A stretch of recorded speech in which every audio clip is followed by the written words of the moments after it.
Hello Aries, Sun, Moon, Rising, and Venus signs. Sana po ay nasa mabuti kayong kalagayan.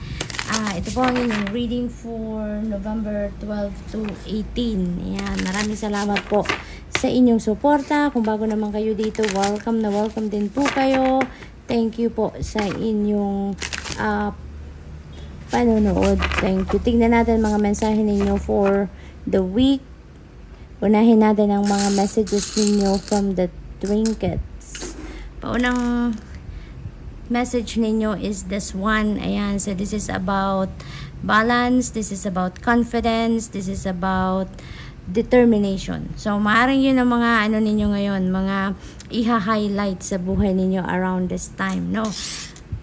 So what else? We have tortoise. Ayan, so parang ang approach ninyo ngayon, Aries, sa mga gagawin ninyo, sa mga endeavor ninyo, sa mga plans ninyo na gusto ninyong i-roll out around this time is yung ano, yung parang slowly but surely, no? But you're getting ahead, kumbaga. So parang ano, you're moving with caution, parang pinag-iisipan ninyong mabuti ang bawat galaw ninyo, every step of the way, diba? Yung parang pinagpaplanuhan talaga ninyo, tinitignan ninyo isa-isa, parang gano'n, ano? So, what else? We have the baby boy. Ayan. So, maaaring ang iba sa inyo dito is welcoming a new baby.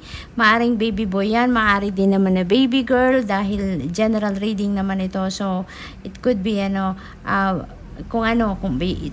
could be a girl or a boy, you know, walang specific na gender dito. So, yun, maaari din naman na meron talaga kayong bagong endeavor dito around this time na gagawin. Maaring may mga plano kayo na handa na kayong magsimula, no? You are ready to roll the ball na, kumbaga. And meron tayong swan energy dito, kaya maaari talaga na magiging determinado kayo, sobra kayong confident, assertive ngayon, pagkakataong ito, very determined kayo na gawin ang lahat, no, ng sa tingin ninyo makakabuti or makakatulong talaga sa inyo na pagtagumpayan kung ano man yung mga bagong endeavor na yan, no, Aries. So, tignan natin kung ano pa ang ganap for Aries. Meron tayong magic. Ayan, moonlight enchantment. So, parang ano dito, no? Ang invitation dito ng spirit sa inyo ay maniwala kayo na there is magic. Maniwala kayo na there is miracles, no? So, maaaring may mga may mga magical moments, may mga miraculous events na maaaring mag-unfold sa buhay ninyo around this time, no? Kaya iniimbitahan kayo dito na maniwala kayo na everything that happens sa buhay natin, sa paligid natin is magical, no? So, tingnan natin kung ano pa ang mensahe for you. We have courage. Ayan. So, you know what, Aries, siguro talaga meron kayong mga dito gagawin na mga nakaplano na, kumbaga parang naka-schedule ng simulan kung kailan man yan, no? Maybe around this time magsisimula kayong mag-roll na talaga ng mga plano ninyo sa ngayon. Kaya parang tutulungan kayo dito ng divine universe dito para i-activate ang inyong courage and inner strength ng sa gayon. Talagang kayo maglakas ng loob, no, na nagawin na kung ano man yung mga plano ninyo. Kasi maaring in the past nagpo-procrastinate kayo, maaring nagse-self-doubt kayo, or maaring hindi pa kayo talagang sigurado kung kailan kayo magsisimula, kung paano ninyo sisimulan ng mga yan, no, yung mga ganon. Kaya ngayon tutulungan talaga kayo na maging kumbaga magising ang inner strength ninyo at courage ng sa gayon, ituloy nyo na, no? Wala nang procrastination, papalitan nyo na yan ng lakas ng loob, no? So we have flow. Ayan, meandering pathway. So parang talaga kayo dito, divinely guided kayo, no? Divinely guided kayo dito. Kaya naman, nakikinig siguro talaga kayo sa mga intuitive messages, nagpe-pay attention kayo sa mga signs, symbols, omens, no, synchronicities na pinapadala sa inyo ng divine universe dito. Kaya naman kayo, you're in the flow, no, parang in sync kayo ngayon with the divine. You are in the flow with life, kumbaga, no. At tingnan niyo sa card, no, may liwanag siya, may liwanag dito, may liwanag din doon, 'di ba? So parang ito yung divine universe inviting you na, sige Aries, makinig ka sa akin, sundin mo ang gabay ko, dito tayo, no, this is the right path for you, parang ganon, kasi may ilaw din dyan. So parang nagsisimbolize yan ng guidance talaga. So ibig sabihin parang parang iniilawan ng divine universe and the rest of your spirit team dito kung alin ang tamang daan na dapat ninyong tahakin around this time, no? Kaya siguro yung mga plano ninyo sa ngayon na gusto na ninyong simulan or gusto na ninyong gawin, talaga namang yan, parang divinely orchestrated, no? Kasi may guidance kayo lagi, ginagabayan na kayo ng divine universe kung saan kayo pupunta, no? Kaya talaga, parang it's meant to happen na, no? Maaring ito na yung divine timing, Aries, para dyan sa plano ninyo. So we have number 42, woman holding a coin, prosperity and abundance, ito Aries, no? So meron ditong mga financial opportunities na maaring dumating sa inyo. Pay attention, no, sa mga, kasi parang meron ditong babae na siguro siya ang tutulong sa iyo, no? Maaring isang babae ang mag-o-offer sa inyo ng financial opportunity dito, no? Siguro bagong trabaho yan, bagong career or business opportunity din yan, no, na magdadala sa inyo ng prosperity and abundance and also financial success, no? Meron talagang dito, merong swerteng hatid, no, na energy dito sa ninyo during this week. So pay attention to that, kasi maaring ang na-pick up ko din dito, maaring meron kayong transaction din sa, let's say for example, sa bangko or any institution, no, financial institution, maaring meron kayong pinoproseso, maaring loans yan, pangkapital sa negosyo siguro, maaring ganun, or grant, mga ganyan. At merong babae dyan na tutulong sa inyo, merong mag-o-offer sa inyo na siya yung mag-expedite ng kung ano man ang pinoproseso ninyo, no? So mas mapapagaan yung ninyo, or mapapadali din yung kung ano man ang pinoproseso ninyo dyan. We have number 29, ayan, the world.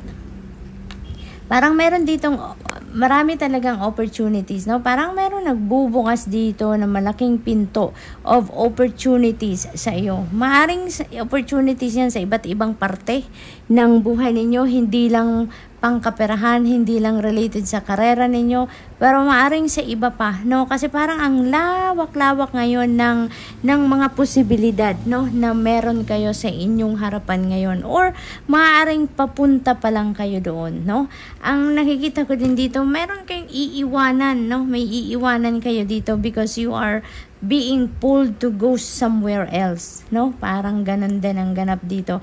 Maring merong opportunity na bago, karera, trabaho, negosyo, maring ganun.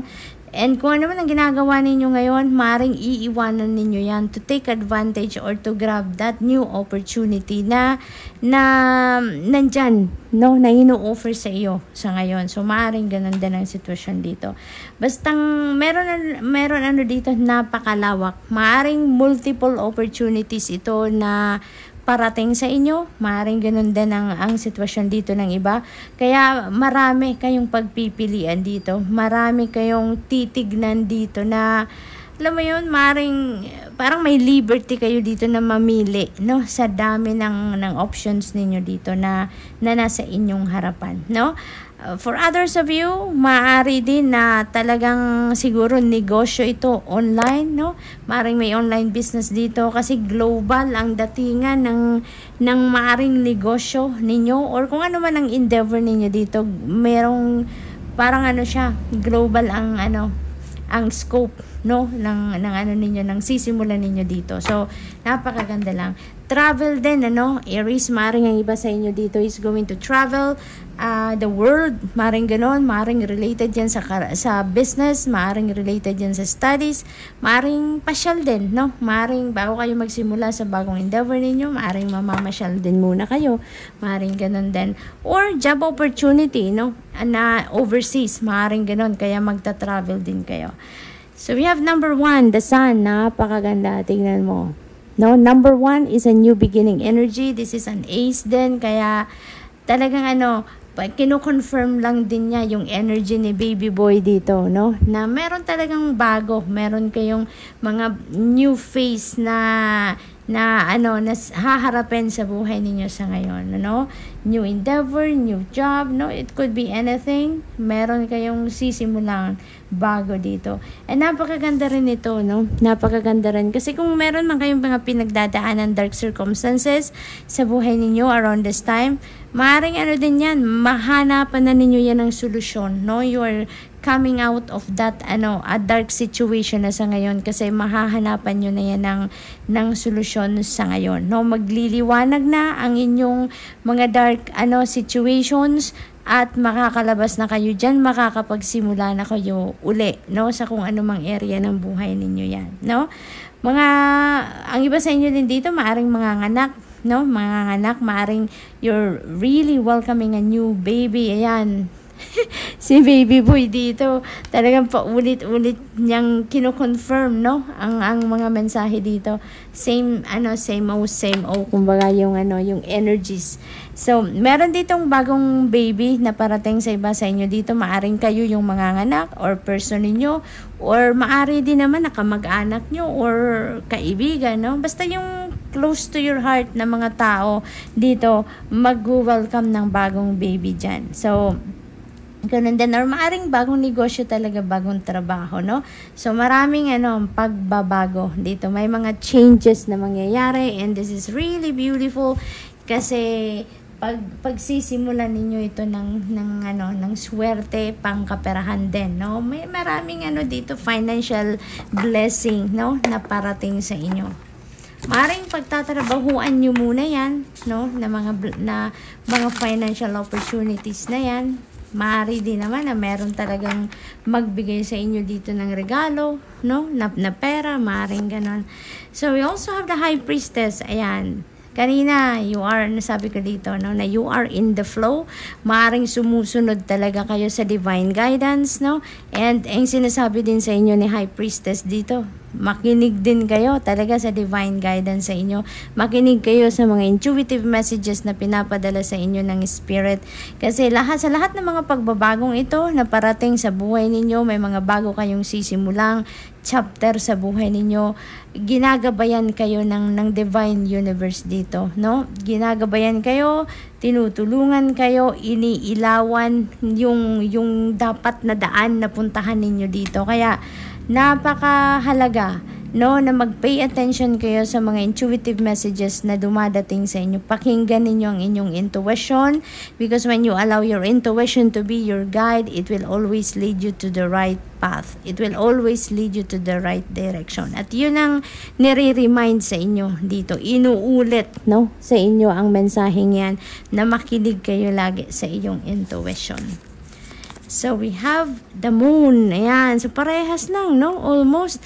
Kasi, this is also about dreams. This is also about intuition, no? Doble-doble dito ang paalala sa inyo, Aries. So, maaring may mga napakahalagang gabay dito ang Panginoon para sa inyo. Kailangan ninyong pakinggan, kailangan ninyong ma-access yan kung ano man yan. Kaya paulit-ulit, no? Yung mensahe sa inyo.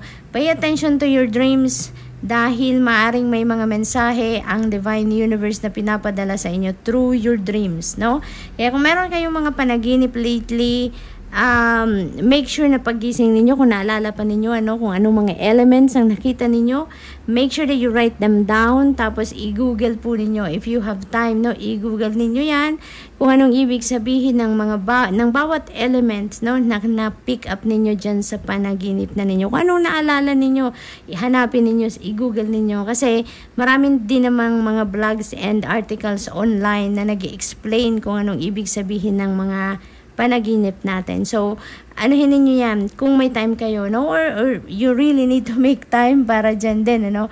Kasi magiging reference ninyo yan, no? As you navigate these changes, as you navigate this new opportunities sa buhay ninyo, maaaring yan ang magiging gabay ninyo, no? Kaya napakahalagang alamin ninyo, mag-pay attention kayo sa mga ibig sabihin ng inyong panaginip, no? And also, intuitive messages, make sure na lagi ninyong papakinggan yan, no?